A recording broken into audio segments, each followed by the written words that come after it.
안녕하세요. 문일T 이원입니다. 중앙대 2020 모의논술 1번 문제 볼게요. 우선 논지 분석을 잠깐 할까요?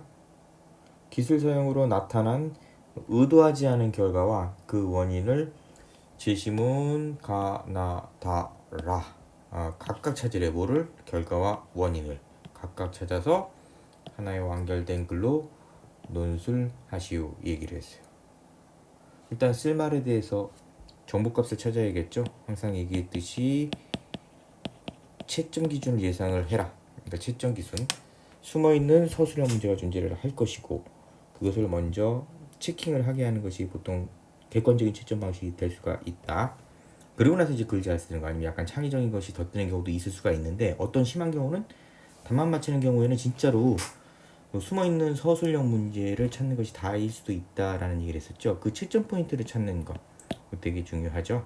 그것을 먼저 5개에서 10개 정도를 찾아줘라. 그거보다 적으면 안 좋다. 많으면은 그거는 괜찮다. 이거보다 지나치게 적으면 뭔가 덜 찾아낸 거라고 생각하면 된다고 그랬죠. 자, 그랬을 때 이건 그냥 겉으로 딱 보면은 가, 나, 다라. 이거 요약 4개 포인트 정보값만 찾아낸다면 굉장히 느슨하게 지루하게 늘어지겠죠. 물론 분량 자체는 작아서 물론 400자가 돼도 한 5, 6개는 돼야 되지만 그냥 딱 봤을 때 좀 그래도 어느 정도는 채울 수 있을 것 같은 느낌이 좀 만만하게 들어요. 자, 봤을 때 560자였죠. 560자를 4로 나눴을 때 140자. 서술형 문제를 보통 정보값을 배치했을 때 항상 그런 건 아니겠지만 한 80자에서 120자 정도로 적절하게 보고, 그보다 훨씬 작을 수도 있고 그렇죠. 늘어질 수도 있겠지만 늘어지는 것보다는 더 임팩트 있게 짧아지는 경우가 많을 것 같아요. 한 정보값이 120자 이상 넘어가면 좀 늘어질 수 있으니까 그런 맥락에서 봤을 때 약간만 늘어지는 느낌이 드네요. 그럼 약간 더 만들어주면 되겠다. 뭐 어렵지 않죠?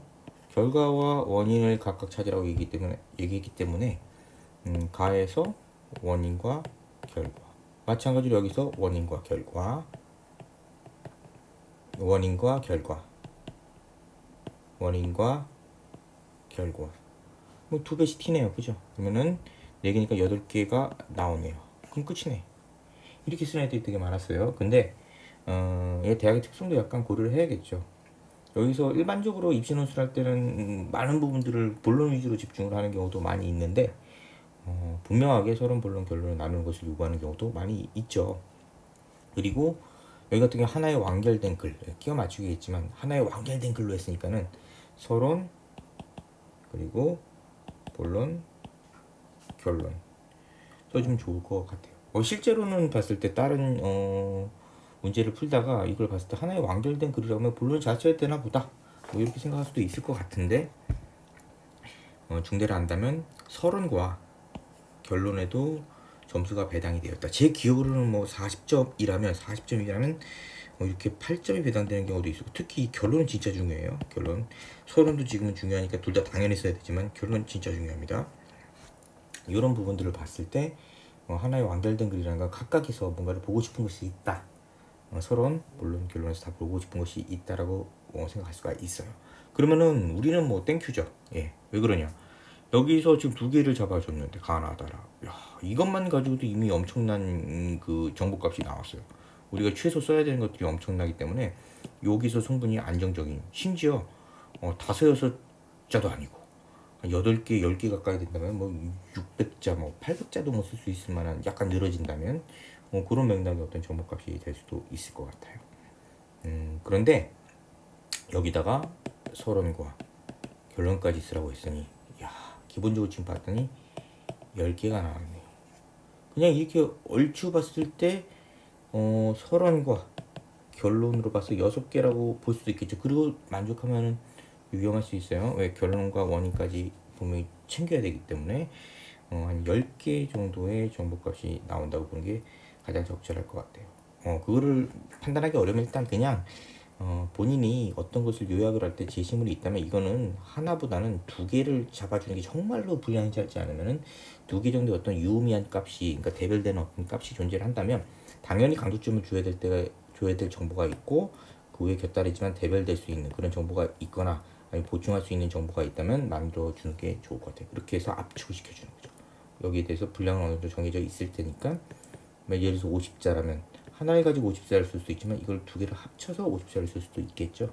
그렇게 먼저 정보를 인식하는 버릇을 길들이는 게 중요하고요.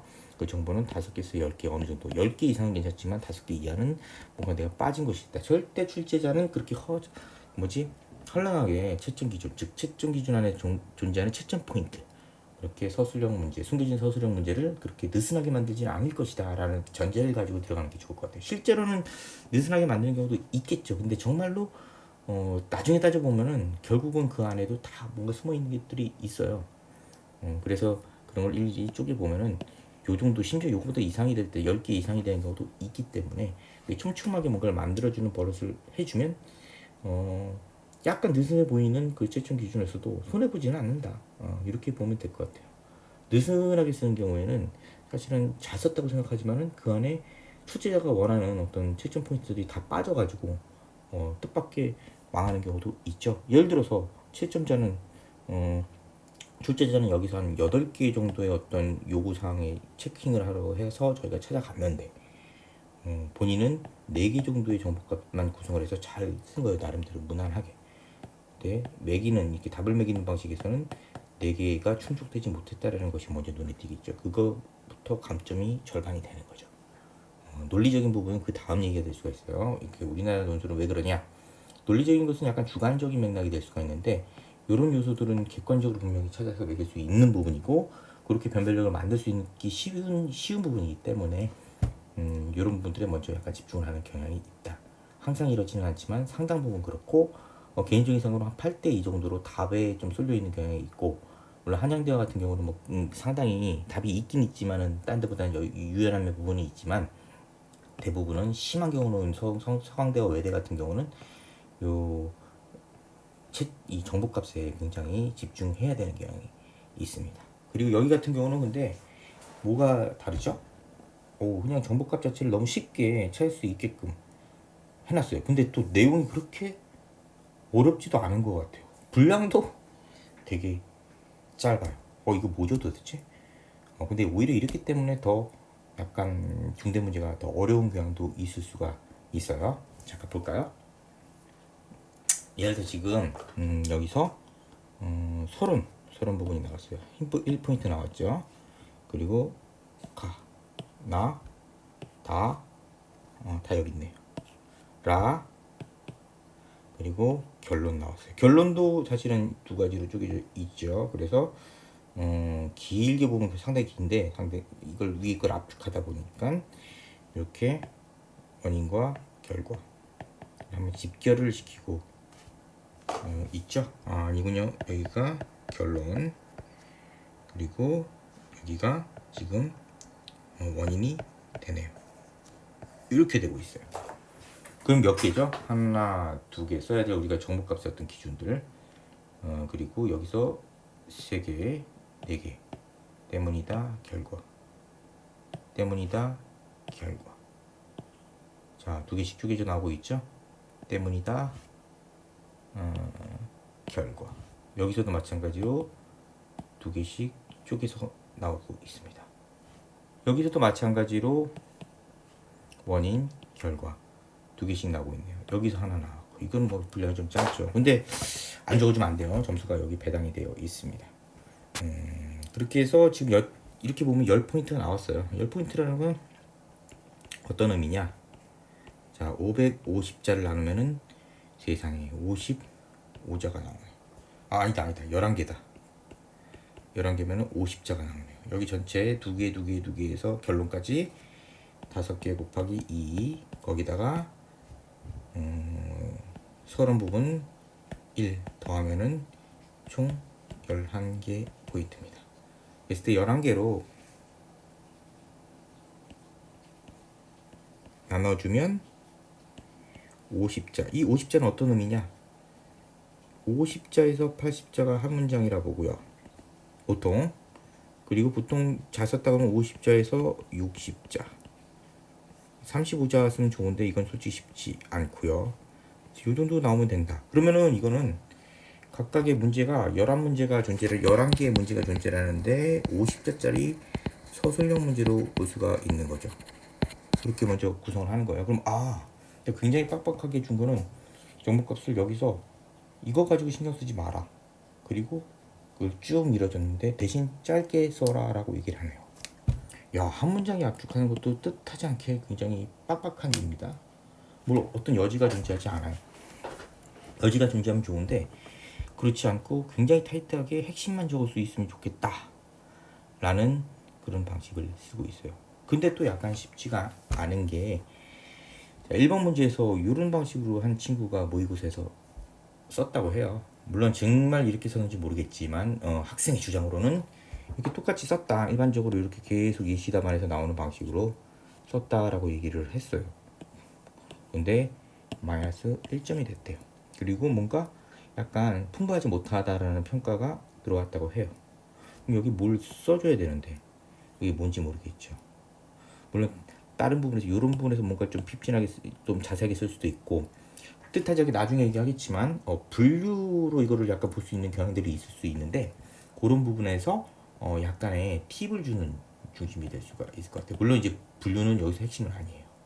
먼저 핵심은 결과와 원인의 키워드가 존재를 하고 이것을 그대로 틀을 갖다가 가나다라를 설명할 수 있는지를 보는 약간 그런 분석력을 보는 시험이라고 볼 수가 있어요. 그래서 이렇게 나열을 하면서 그렇게 적어주는 게 더 핵심인데 혹시 여기서도 분류가 존재를 한다면 어떤 약간의 팁이 될 수가 있다. 이것도 채점 기준에 존재합니다. 그러니까 중심적인 건 아닌 것 같은데 아닌데 그 분류가 언급은 되어 있습니다. 그래서 향후로 봤을 때도 이 분류는 중요한 역할을 할 수 있지만 아직까지 보면은 그거를 너무 전면적으로 내세우기 좀 어렵고 이런 데서 약간 어떤 플러스 요인으로 잡아주는 게 좋지 않을까 싶기도 해요. 실제로 또 분류를 하고 싶어도 본격적으로 이걸 다 만족시키면서 분류를 본격적으로 들어가긴 또 굉장히 빡빡한 550자라고 했죠.